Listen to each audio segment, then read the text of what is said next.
এখন এগুলো তো ড্রেজিং করে পদ্মাকে তো আর বাঁচানো যাবে না। পদ্মা সেতুর বড় পিলারগুলো পদ্মা নদীর ক্ষতি করেছে বলে মন্তব্য করেছেন নৌপরিবহন মন্ত্রণালয়ের উপদেষ্টা ব্রিগেডিয়ার জেনারেল অবসরপ্রাপ্ত ডক্টর এম সাখাওয়াত হোসেন। তার মতে বর্তমান পিলার ভিত্তিক কাঠামোর পরিবর্তে ঝুলন্ত সেতু বা ভূগর্ভস্থ সুড়ঙ্গ নির্মাণ করলে তা পদ্মা নদীর জন্য আরও সামঞ্জস্যপূর্ণ হতো। কিন্তু আমরা কখনো চিন্তা করি না যে what are we doing. Syed Rahman বলেছেন নদী মেরে ফেলছে।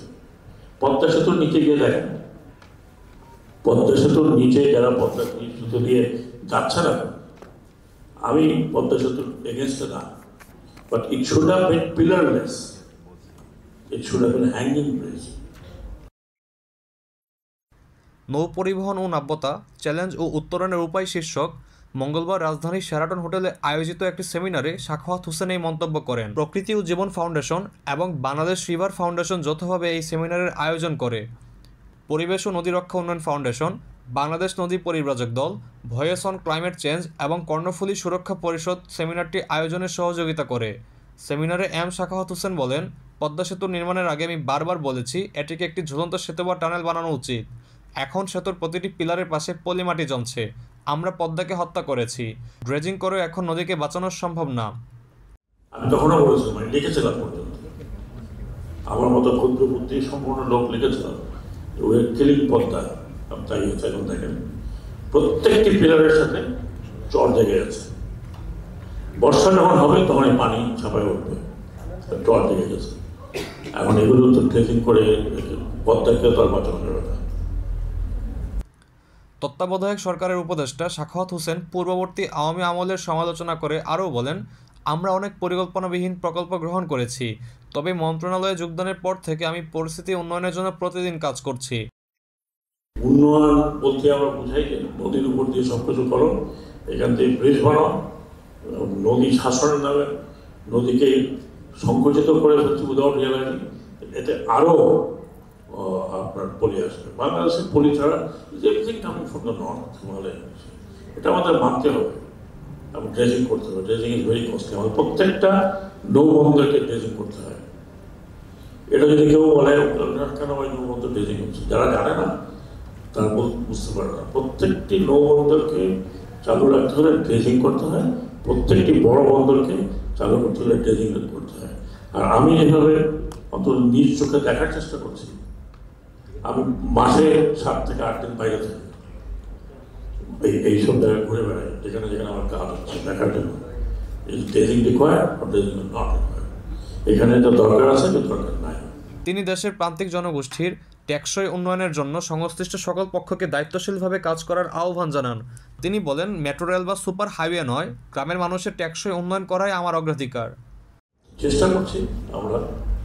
আমার কাছে সাস্টেনেবল ডেভেলপমেন্ট হচ্ছে প্রত্যন্ত অঞ্চলের লোকগুলোর যদি জীবনযাত্রার উন্নতি করা যায়, সেটাই আমার কাছে সাস্টেনেবল ডেভেলপমেন্ট।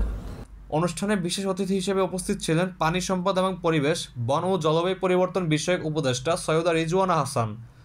আমি পরিবেশ আন্দোলন তো অনেকদিন করেছি, এখনো করছি একটু ভদ্রভাবে। আবার পরবর্তীতে আবার যখন ফেরত যাব পরিবেশ কর্মীই থাকতে চাই। সেখানে আমি দেখেছি যে মানুষ অন্যান্য পরিবেশ বিষয়ে যতটা না তার আবেগ থাকে, তার নদীর ব্যাপারে তার আবেগটা একদম অন্যরকম থাকে। যার জন্য বাংলাদেশের জেলায় জেলায় আপনি নদী রক্ষার আন্দোলন দেখবেন। এখন নদীগুলো যদি আপনি দেখেন যে নদী কেন আশীর্বাদ, আমি অন্য ধর্ম সম্পর্কে জানি না, কিন্তু আমি ইসলাম ধর্ম সম্পর্কে বলতে পারি যে আল্লাহ তাআলা যেখানে যেখানে কোরআন শরীফের বেহেশতের বর্ণনা দিয়েছেন, প্রত্যেক জায়গায় বলেছেন তার নিচ দিয়ে নহর গেছে। আমরা অনেক বিষয়ে ধার্মিক, নদী রক্ষার বিষয়ে আমরা ধার্মিক না। নদীগুলোকে জীবন্ত সত্তা হিসেবে বর্ণনা করে সৈয়দা রিজওয়ানা দেশের নদীকেন্দ্রিক বাস্তুতন্ত্র রক্ষা করার জন্য সবাইকে দায়িত্বশীল হওয়ার আহ্বান জানান। এখন নদী আমরা how do we look at it, এইটাকে আসলে একটা লিভিং এন্টিটি যদি আমরা ধরে না দিই, আমরা ড্রেজিং ভার্সেস নন ড্রেজিং, উঁচু ব্রিজ নিচু ব্রিজের মধ্যে নদীকে ফেলে দিই, আমার মনে হয় না যে নদীর প্রতি আমরা জাস্টিস করতে পারবো।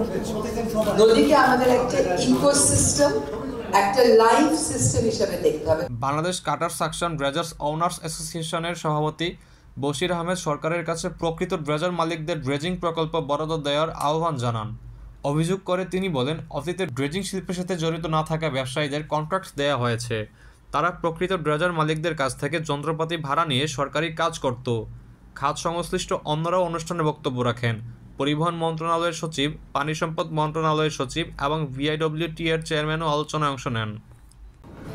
আজকে আমাদের এই অনুষ্ঠানটা বেসিক্যালি আমাদের নদী রক্ষণ, কিভাবে আমাদের নদীকে নিয়ে কাজ করা যায়, আমরা ওটা নিয়ে আজকের এই অনুষ্ঠানটা করলাম। এখানে আমাদের সাথে আমাদের দুই উপদেষ্টা, মিনিস্ট্রি অফ শিপিংয়ের সাকওয়াত স্যার এবং ওয়াটার রিসোর্সেসের রিজওয়ানা ম্যাডাম ছিল।